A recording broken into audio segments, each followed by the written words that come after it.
Monsters Season 3, Episode 17, Leavings. We start off in a police department where people are constantly showing up, missing their limbs.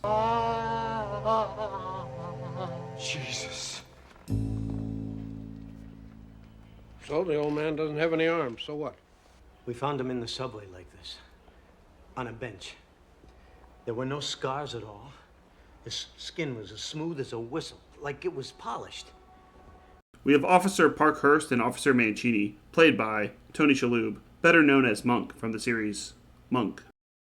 Best detective show to come along in decades. Is he drunk? No, he's thinking. Starring Golden Globe and Primetime Emmy winner Tony Shalhoub He's a little...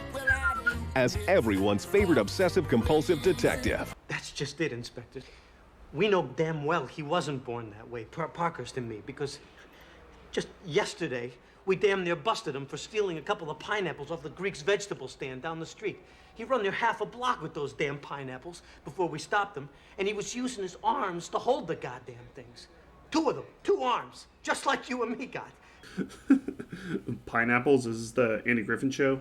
Their boss, Mr. Inspector, seems wildly acceptive of these missing limbs. They spend most of the episode in this interrogation room. They detail seeing a Frankenstein monster in the subway, a man walking around with his limbs rearranged. They don't show footage of this, the budget would not allow it, but it's interesting enough as you start to realize the inspector is in on this and knows why the cops are seeing these odd creatures. Seems the police department has some money left in the budget to do some science experiments. We finally get to the best part of the episode, where the inspector leads them into a secret room that has heads and hands in jars. They should have spent most of the episode in here. It's much more visually interesting, and the inspector leading them to their inevitable doom is obvious but satisfying. No.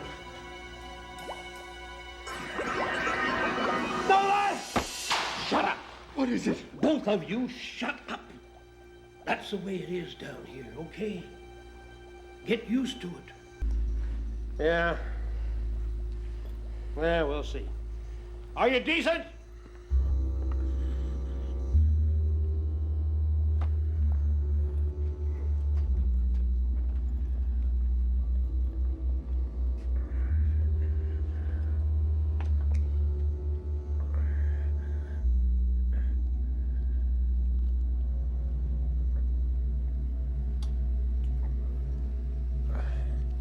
Is he the one you men saw on the subway?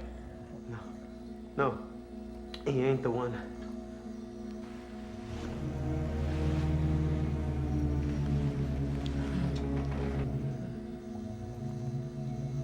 You built that thing out of all those other people.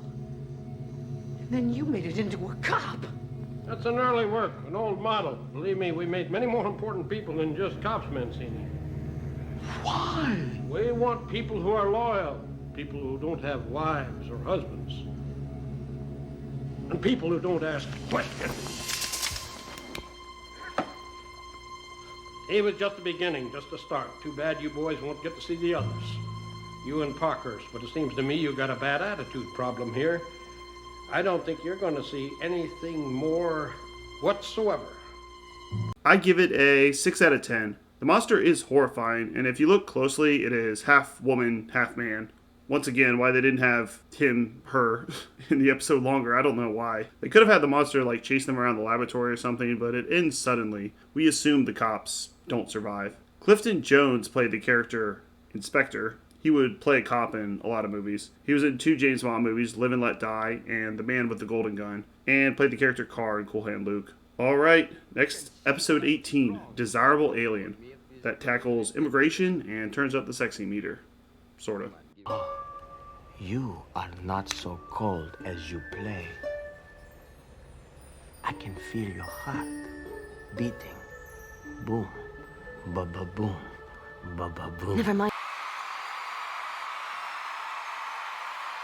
Alright, so we got this guy, Mr. Vega. a smooth-talking Hispanic immigrant who's trying to be a citizen of the United States. He only has to pass a physical, but for some reason he doesn't want to take it. His idea is to seduce the woman working at the immigration office so she helps him cheat on the test and just signs off on his physical. He speaks in sexy, vaguely Latin tones, so you know that he is a ladies' man. No, so, baby, come over here. You stipulate that foreign nationals must demonstrate that they are free of bodily disease to gain eligibility for citizenship, okay? Okay. You can expect an INS doctor first thing tomorrow. It's your decision. Take the physical or pack your bags. Have a nice day, honey. Man, that witch is cold. This is no good. Thought they found one you couldn't handle, huh? What? Her? No. But even I need time. And this doctor comes tomorrow. I often have problems with men jealous of my great success with women. Exactly. He is able to seduce another immigration officer, played by Blondie singer Debbie Harry.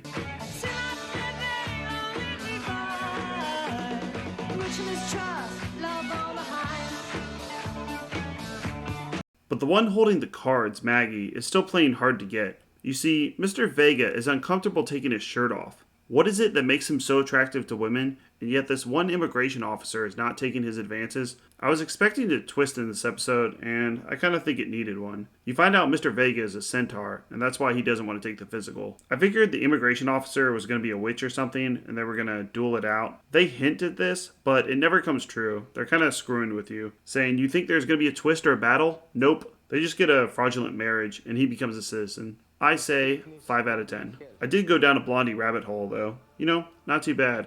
They must be getting serious residuals out of all the CVS's and grocery stores that play their music. Just who do you think you are? Oh, don't try and fight me. Don't try and fight your heart.